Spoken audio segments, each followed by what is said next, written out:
Hello, everyone, and welcome to this episode of Leadership in Focus, where I have the distinct privilege of being joined by Vladimir Simunovic. He's the Chief Technology and Operating Officer of UNIQA for the Southeast Europe region. Exactly. Vladimir, why don't you start us off by telling us more about UNIQA, what UNIQA does, and particularly its influence in the Southeast Europe region?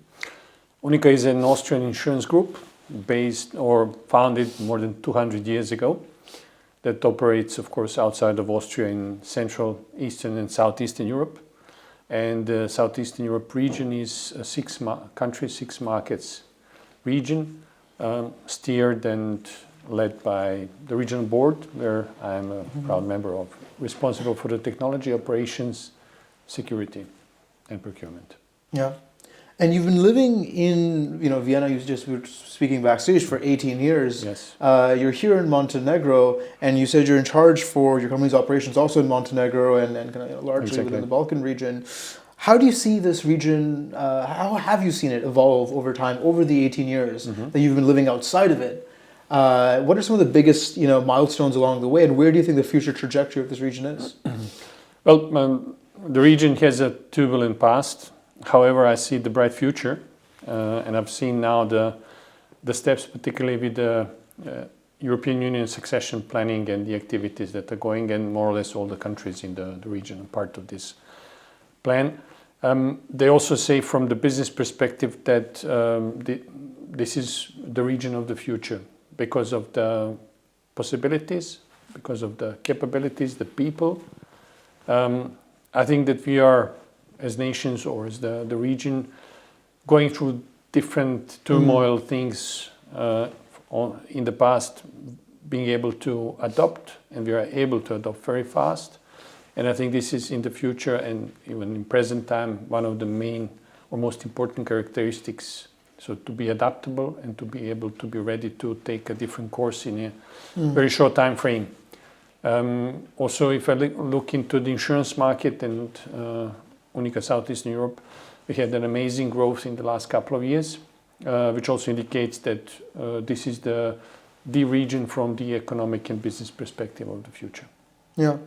And the podcast is called Leadership in Focus. I want to ask you about, your personal leadership style. Across your career, and also navigating some of these cross-cultural differences, what's the one thing that you have felt is necessary to being a successful leader?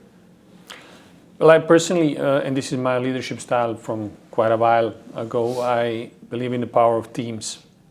And from the very beginning, when I started leading the first team, which was like more than 15 years ago, I was trying to integrate, to bring the chemistry and also the cohesion within the teams, because multiple people or more people are able to reach a certain goal much faster or easier than every single person alone.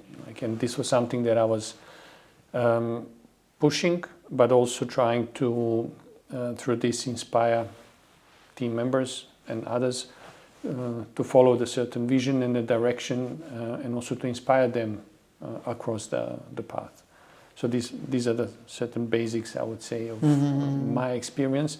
And if I think about the, let's say, certain people that were inspiring me, I would say that these were the people that I was meeting, first of all, within my organization, or of course, with more experienced professional and more senior functions, observing them and how they're actually motivating and navigating organization through various changes and also the accelerated way of working, and then trying to learn on both the positive and the negative things that I've observed. Trying to avoid certain mistakes and understand why the negative things were happening or mistakes, and then simply embed this in my leadership DNA. Yeah. And, this is one of the things we talk about a lot on the podcast, this idea of mentorship, of all the things you've learned from people who are senior to you. What's the flip side of that? What are some of the lessons that you try to pass down to those that might seek mentorship from you? And how do you think has that leadership advice evolved over the years? Has it adapted to the newer times that we live in? Well, first of all, I'm exactly at the moment part of one mentoring program. I have a mentee where we, on a regular basis, on a weekly basis, speak. There is no unique formula, and every person is different, and also the leadership styles and personalities are differing. So this is something that is very important as a starting point. We should not create copies of ourselves, of the others. People should, through the discussion, find their own path. Also, trying to evolve personal or professional wise. What I'm trying to give as an advice is that they should be brave, courageous. It's better to make a decision even if it's wrong than not to make a decision. They should be open for the ideas. They should be informed well, and they should be, amongst all other things, listen to the others. And this is one of the learnings that I've recognized in the past 25 plus years. People tend not to listen to the others. This is somehow, one of the major mistakes or the failures that professionally are happening and repeating.